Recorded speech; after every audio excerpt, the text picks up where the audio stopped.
सभी को राम राम। आज संडे है और मैं पिछली बार की तरह आप लोगों को इस बार भी गाड़ी में बैठ के न्यूज़ बताने वाला हूं पिछले हफ्ते की। तो चलिए शुरू करते हैं। सोनेट और कैरेंस ये दोनों ही किया की गाड़ी आप लोगों को पता ही है, और सीएनजी का माहौल इस समय काफ़ी लंबा चौड़ा हो गया है, मतलब कि हर कोई सीएनजी ही खरीद रहा है। तो ये दोनों गाड़ियों के सीएनजी वेरिएंट्स इस साल के आखिर तक इंडियन मार्केट में आपको देखने को मिल जाएंगे कि टेस्टिंग जो है शुरू हो चुकी है। BMW X4 silver shadow edition को लॉन्च कर दिया गया। 71.9 लाख रुपीस से शुरू होकर 73.9 लाख रुपीस तक की मिल जाती है। अच्छी बात यह है कि इसमें 2 लीटर पेट्रोल इंजन के साथ साथ 3 लीटर डीजल इंजन भी दिया गया। आजकल की गाड़ियों में सिर्फ पेट्रोल आ रहा है या सीएनजी आ रहा है या हाइब्रिड आ रही है, अगर महंगी गाड़ियों की बात की जाए तो, लेकिन डीजल बहुत कम देखने को मिल रहा है। तो बॉस, जो लोग डीजल खरीदना चाहते हो तो BMW X4 सिल्वर शैडो एक नया ऑप्शन है। Audi A8L का एक नया रिफ्रेश्ड वर्जन टीज किया गया है और जल्दी इसे लॉन्च भी कर दिया जाएगा ऑब्वियसली। आगे बढ़ते तो भाई Land Rover Discovery Metropolitan edition को लॉन्च कर दिया गया है मात्र 1.26 करोड़ रुपीस में। तो इतने चिल्लर किसी को पड़े हो तो जाके खरीद लो। इसे रीडायनेमिक HSE वेरिएंट के ऊपर ये बेस्ड है। पेट्रोल और डीजल ये दोनों ही इंजन्स में अवेलेबल है, ये काफ़ी अच्छी बात है। तो भाई 1.25 करोड़ रुपए की है मात्र पेट्रोल और डीजल में। जीप कंपस का एक ब्लैक एडिशन लॉन्च किया गया, जैसे नाम दिया गया नाइट ईगल। जैसे आपसे टाटा का ब्लैक एडिशन है ना, डार्क एडिशन सॉरी, और अभी क्रेटा का भी एक एडिशन लॉन्च किया गया है नाइट वॉच, यहाँ तक मुझे नाम याद है। वैसे ही कुछ इसका ब्लैक एडिशन लॉन्च किया गया जिसका नाम रखा है नाइट ईगल। वही सब है, interior black, front black, grilles black और एलॉय ब्लैक, वही सारा कंसेप्ट पूरा का पूरा जैसा रहता है। ये जो वेरिएंट है वो लॉन्गिट्यूड ट्रिम के ऊपर, लॉन्गिट्यूड वेरिएंट के ऊपर बेस्ड है। और इस नए वेरिएंट को लॉन्च करने के साथ साथ कंपस के 25,000 रुपये प्राइसेस को भी बढ़ा दिया गया है। ये भी पेट्रोल और डीजल दोनों में मिल जाता है। अगर आप ये वेरिएंट पर्टिकुलर खरीदना चाहते हो तो दोनों ही ऑप्शन अवेलेबल है। Mercedes Benz EQS electric SUV को रिवील कर दिया गया है। इसे USA में बनाया जाएगा। इसमें 107.8 किलोवाट आवर की बैटरी मिलती है जो 359 bhp की पावर जनरेट करती है और 568 to 800 Nm का टॉर्क। रेंज की बात करें तो 506 to 659 किलोमीटर की रेंज इसमें क्लेम की जाती है। डिपेंड करता है कितना टॉर्क वाला इंजन आपने खरीदा है, बैटरी खरीदी है सॉरी। तो भाई ये भी इंडिया में आएगी। ऑडी ने एक नए कंसेप्ट को रिवील किया है जिसका नाम है अर्बन स्फीयर। ये तीसरा कंसेप्ट है। मेरा मतलब है कि ये 2 कंसेप्ट पहले भी रिवील हो चुके हैं। एक का नाम था स्काई स्फीयर, एक का नाम था ग्रैंड स्फीयर, और अब ये है अर्बन स्फीयर। अर्बन स्फीयर जो है वो ऑडी की अभी तक की सबसे बड़ी गाड़ी होगी प्रोडक्शन वर्जन में जब इसे लॉन्च किया जाएगा। इसमें लेवल 4 ऑटोनोमस ड्राइविंग एक्सपीरियंस मिलता है। 128 किलोवाट आवर की इसमें बैटरी मिला करेगी जो लगभग 750 किलोमीटर की रेंज क्लेम किया करेगी। फरारी 296 GTS के ओपन टॉप वेरिएंट को अनवील किया गया है। मतलब कि जो छत है वो ओपन है, बंद भी हो जाती है। 14 सेकंड्स लगते हैं खुलने में और बंद होने में उस छत को। छत कह रहा हूँ बिल्कुल देसी भाषा में। इसमें 3 litre twin turbocharged V6 engine मिलता है इलेक्ट्रिक मोटर के साथ में, जो दोनों मिलकर कंबाइंड 830 bhp की पावर जनरेट करते हैं और 740 Nm का टॉर्क जनरेट करते हैं। और आगे बढ़ा जाए तो भाई डेटसन बहुत कम जगह शोरूम है इस कंपनी के और बहुत उतने ही कम सर्विस सेंटर है और उतने ही कम प्रोडक्ट्स भी हैं। इसके प्रोडक्ट इंडियन मार्केट में बिल्कुल भी नहीं चले, चाहे हम रेडिगो की बात करें, गो की या फिर गो प्लस की। तीनों ही गाड़ियां लगातार लीस्ट सेलिंग कार्ड्स में बनी हुई हैं जब से लॉन्च हुई हैं तब से। तो फिर हम किक्स की भी क्यों ना बात करें, तो सारी की सारी गाड़ियां और पूरी की पूरी ब्रांड को डेटसन को इंडिया से डिसकंटिन्यू कर दिया गया। और सिर्फ इंडिया से नहीं, ये ब्रांड ग्लोबली पूरी दुनिया से जल्दी ही डिसकंटिन्यू होने वाली है। रशिया और इंडोनेशिया से तो इसे 2020 में ही खत्म कर दिया गया था, अब इंडिया से कर दिया गया है। तो धीरे धीरे पूरा बहुत बगल से निकल गया है ये ट्रक। चांद पे खेल गया। आप लोगों के लिए वीडियो बना रहा हूँ, देख रहे हो। हाँ, आगे बढ़ते हैं। लेकिन अगर आप डेटसन के कस्टमर हैं या फिर लेना चाह रहे हैं, अभी खरीदी है, तो निसान की माने तो आपको परेशान होने वाली बात नहीं है। मतलब डेटसन निसान की ही है। अगर आप लोगों को बाई चांस नहीं पता तो मैं आपको अभी बता देता हूँ। तो निसान ने ऑफिशियल स्टेटमेंट दिया है कि डेटसन के जो भी कस्टमर्स हैं वो परेशान ना हो, उन्हें पहले की तरह ही बेहतर सर्विस दी जाएगी। चाहे पार्ट्स हो या कुछ भी हो, सारा सामान मिलेगा कंपनी के बंद हो जाने के बाद भी। देखते हैं क्या होता है। अक्सर ऐसा देखा जाता है कि कंपनी जब छोड़ के चले जाती है तो मानो ना मानो सर्विस पे काफ़ी अंतर पड़ता है, या तो सर्विस काफ़ी महंगी कर दी जाती है, पार्ट्स मिल रहे होते हैं लेकिन 200 का पार्ट 2000 में मिल रहा होता है, तो चेंज आ जाता है। कहने की बातें ये प्रैक्टिकली करना काफ़ी दिक्कत आई है। लेक्सस RG 450E को अनवील कर दिया गया है। इसमें 71.4 किलोवाट आवर की बैटरी मिलती है जो 312 bhp की पावर जनरेट करती है और 435 Nm का टॉर्क। बैटरी बहुत बड़ी है लेकिन रेंज काफ़ी कम है। इसमें 362 किलोमीटर की रेंज क्लेम की जाती है। 0 to 100 किलोमीटर पर आवर की स्पीड को ये सिर्फ 5.6 सेकंड्स में अचीव कर लेती है। BMW 7 सीरीज़ को रिवील किया गया है, इसके अपडेटेड वर्जन को। ये 2023 अगले साल इंडिया तक आ जाएगा। इसमें 3 litre straight 6 cylinder diesel engine मिलता है माइल्ड हाइब्रिड टेक्नोलॉजी के साथ में, जो 299 bhp की पावर जनरेट करता है। 0 to 100 किलोमीटर पर आवर की स्पीड को ये 6.3 सेकंड्स में अचीव कर लेती है। इसकी टॉप स्पीड है 250 किलोमीटर पर आवर। तो भाई अगले साल आएगी, इंतजार कर रहे हो तो 1 साल और कर लो। इसी 7 सीरीज़ के ऊपर बेस्ड एक इलेक्ट्रिक सेडान भी रिवील की है BMW ने।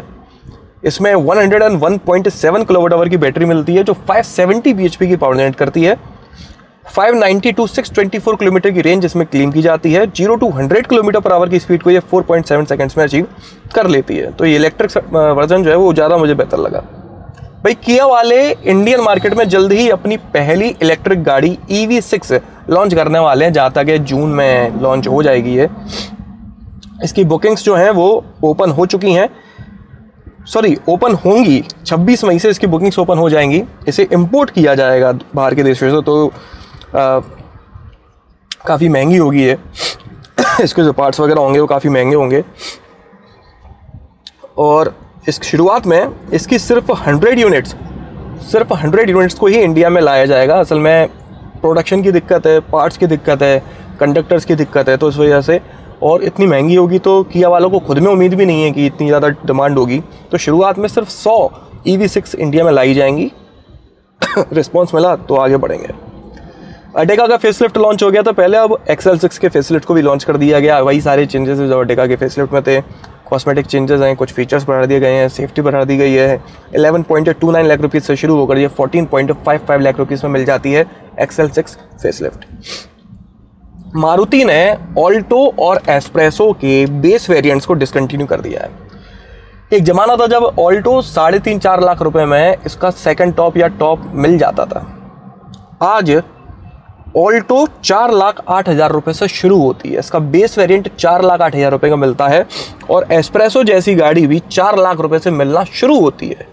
ज़्यादा पुरानी बात नहीं कर रहा हूँ मैं, 2 या 3 साल पुरानी बात कर रहा हूँ। 5 लाख रुपये में तो टैगो का अच्छा खासा वेरिएंट आ जाता था और अब 4 लाख रुपये में ऑल्टो का बेस मिल रहा है।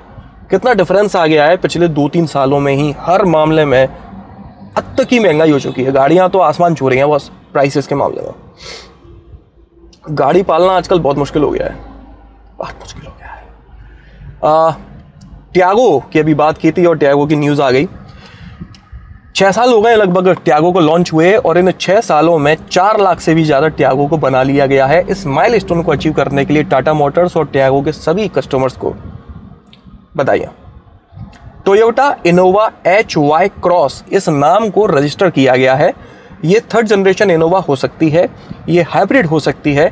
और हाइब्रिड हो सकती है ऐसा इसलिए अंदाज़ा लगाया जा रहा है क्योंकि इस समय टोयोटा वाले एक कैंपेन चला रहे हैं, हम हैं हाइब्रिड कैंपेन, जिसके तहत वो हाइब्रिड गाड़ियों को थोड़ा प्रमोट कर रहे हैं कि यार हाइब्रिड हमें लेना चाहिए। अब पेट्रोल के दाम बढ़ रहे हैं तो हाइब्रिड लेना चाहिए और नेक्स्ट जनरेशन इनोवा हाइब्रिड होगी तो आपको माइलेज थोड़ा बेहतर मिलेगा। बाकी देखते कब तक आती है। भाई नेक्स्ट जनरेशन स्कॉर्पियो भी आने वाली है, खबरों की माने अभी तक की तो इस साल के आखिर तक आएगी। लेकिन अभी जो खबरें मिली हैं उसके हिसाब से जून में स्कॉर्पियो की 20th एनिवर्सरी है। इसे 2002 में लॉन्च किया गया था और अब जाके इसको 20 साल हो जाएंगे। तो पूरी उम्मीद है कि इस एनिवर्सरी में इसको अनवील कर दिया जाएगा, फिर लॉन्च ये इस साल के आखिर तक हो जाएगी। अनवील हो जाए तो कम से कम एक बार मूड तो बने, मतलब शक्ल तो देखे, तब तो फिर देखें अच्छी है बुरी है कैसी नहीं है, एक माइंड मेकअप तो हो। अभी तो बस टेस्टिंग ही ख़त्म नहीं हो रही। भाई हुंडई वालों को एक कस्टमर को, क्रेटा का ओनर है, उस कस्टमर को 3 लाख रुपए पे करने पड़ रहे हैं एज अ कंपनसेशन, क्योंकि उस कस्टमर का जब एक्सीडेंट हुआ था तो क्रेटा के एयरबैग्स नहीं खुले थे। असल में शैलेंद्र भटनागर जी हैं, इन्होंने क्रेटा खरीदी थी 2015 में। 2017 में इनका दिल्ली पानीपत हाईवे में एक्सीडेंट हुआ था। उस एक्सीडेंट में काफ़ी सारी चोटें आई क्योंकि इनकी गाड़ी में जो 2 एयरबैग दिए गए थे वो दोनों ही नहीं खुले। तो उन्होंने Delhi state consumer redressal commission में अपना केस लगाया। केस लगाने में ये जीत गए और इनको 3 लाख रुपए फाइन जो है हुंडई के ऊपर लगा दिया गया कि आप 3 लाख रुपए पे करेंगे शैलेंद्र जी को। लेकिन हुंडई ने इस ऑर्डर को चैलेंज किया national consumer dispute redressal commission में, और उसके बाद फिर सुप्रीम कोर्ट में भी चैलेंज किया, लेकिन दोनों जगह से ही हुंडई वाले हार गए और शैलेंद्र जी जीत गए। तो फाइनली हुंडई वालों को 3 लाख रुपए पे करने पड़ेंगे। 3 लाख रुपए के लिए इतनी, मतलब ये 3 लाख बचाने के लिए हुंडई वालों ने वकीलों में कितने पैसे लगा दिए होंगे, इससे अच्छा तो पहले ही दे देते। ईगो वाली लड़ाई लग रही है मेरे को। होंडा जैज जल्दी ही डिसकंटिन्यू होने वाली है इंडियन मार्केट से। इसकी नेक्स्ट जनरेशन कोई फेसलिफ्ट नहीं आएगा, बंद होगी। होंडा की एक नई एसयूवी आने वाली है, उसकी भी कोई एग्जैक्ट टाइम ड्यूरेशन नहीं पता, बहुत ही अलग चल रहा है होंडा। बंद होने की पूछो तो मना कर देता है, नहीं हम बंद भी नहीं होंगे, काम भी करेंगे। और काम पूछोगे भाई काम क्या करोगे तो वो भी नहीं बताता, यूं बैठा है। Rolls Royce black badge ghost edition को लॉन्च कर दिया गया है 12.25 करोड़ रुपीस में इंडिया में। तो भाई काफ़ी प्रीमियम है, पहले से ज़्यादा पावरफुल है, प्रीमियम है, ज़्यादा फीचर्स हैं, चाहो तो खरीद सकते हो। टाटा 29 अप्रैल को एक और इलेक्ट्रिक व्हीकल को अनवील कर सकता है जिसका नाम टाटा स्लिक इलेक्ट्रिक व्हीकल हो सकता है। ये ऑफिशियल डेट कंफर्म नहीं है, देखते हैं। 29 अप्रैल आई गई, ज़्यादा दूर नहीं है, क्या होता है क्या नहीं। आगे बढ़ते हैं तो भाई नितिन गडकरी जी ने साफ साफ कड़े कड़े शब्दों में वार्निंग दी है उन कंपनीज को जो अपने 2 व्हीलर इलेक्ट्रिक व्हीकल्स में या 4 व्हीलर इलेक्ट्रिक व्हीकल्स में लो क्वालिटी मटेरियल यूज़ कर रहे हैं। अभी पिछले कुछ दिनों में लगभग 1-1.5-2 महीनों में काफ़ी सारी खबरें आई हैं, कोई गाड़ी वहाँ जल गई, कोई गाड़ी वहाँ फट गई, किसी को चोट लग गई, कोई मर गया, ये और वो इलेक्ट्रिक गाड़ियों के काफ़ी सारे इंसिडेंट्स आए हैं। तो उन्हीं के ऊपर बेस्ड उन्होंने ये स्टेटमेंट दिया है कि बॉस अगर कोई बकवास मटेरियल यूज़ कर रहा है अपनी इलेक्ट्रिक गाड़ी में जिसकी वजह से ये सब इंसिडेंट हो रहे हैं तो उसके खिलाफ काफ़ी तगड़ी पेनल्टी लगाई जा सकती है। तो समझ के रहो। ओला, अगली न्यूज़ ओला की है और इलेक्ट्रिक गाड़ियाँ किसकी फट रही हैं आपको पता है। ओला ने कहा है कि अभी एक गुवाहाटी में एक्सीडेंट हुआ था एक बच्चे का, उसके पिताजी ने ट्वीट किया था कि जो स्कूटर था उसमें जो रीजनरेटिव ब्रेकिंग सिस्टम है उसने स्पीड कम करने की बजाय स्पीड ब्रेकर पर अचानक से स्पीड बढ़ा दी, जिसकी वजह से मेरा बच्चा गिर गया और उसके उल्टे हाथ में फ्रैक्चर आया है और सीधे हाथ में स्टिचेस आए हैं। ये ट्वीट थोड़ा फैल गया, वायरल हो गया और इसके रिस्पॉन्स में ओला ने कहा है कि गाड़ी में कहीं से कोई दिक्कत नहीं है, मतलब वो लड़का घबरा गया होगा, उसने तेज कर लिया होगा, जो भी हुआ हो, बट गाड़ी में कोई दिक्कत नहीं है। उन्होंने ऐसा स्टेटमेंट ओला ने जारी किया है। बढ़िया। डुकाटी मल्टी स्ट्रेडा V2 इंडिया में लॉन्च होने वाली है 25 अप्रैल को, ये डेट ऑफिशियली कंफर्म हो चुकी है। Honda gold wing tour launch हो चुकी है 39.2 लाख रुपीस पे, 40 लाख रुपए। मतलब मैं जिस गाड़ी में इस समय बैठा हुआ हूँ ऐसी 4 गाड़ियाँ आ जाएंगी ये होंडा गोल्ड विंग टूर। अब यार इसमें 1833 सीसी का इंजन मिलता है जो 126 bhp की पावर जनरेट करता है और 170 Nm का टॉर्क। DCT ऑटोमेटिक इसमें मिलता है। यार ये गाड़ियाँ बनाई क्यों जाती हैं, कौन लेता है इनको, और कोई लेता भी है तो क्यों लेता है, इतना फालतू पैसा किस पे है। रॉयल एनफील्ड हिमालयन 450 को वापस से टेस्ट करते हुए देखा गया है, तो ये भी जल्दी ही इंडियन मार्केट में लॉन्च होने वाली है। तो न्यूज़ तो बस इतनी ही थी इस हफ्ते की। बाकी अगर आप अपने 2 व्हीलर या 4 व्हीलर के लिए कोई सस्ती और अच्छी एसेसरी खरीदना चाहते हो तो इस वीडियो के डिस्क्रिप्शन में सारी जानकारी दी हुई है, आप चाहो तो वहाँ पर जाकर देख सकते हो, पसंद आए तो खरीद सकते हो। तो चलिए इस वीडियो में तो बस इतना ही। आपका दिन शुभ रहे, धन्यवाद।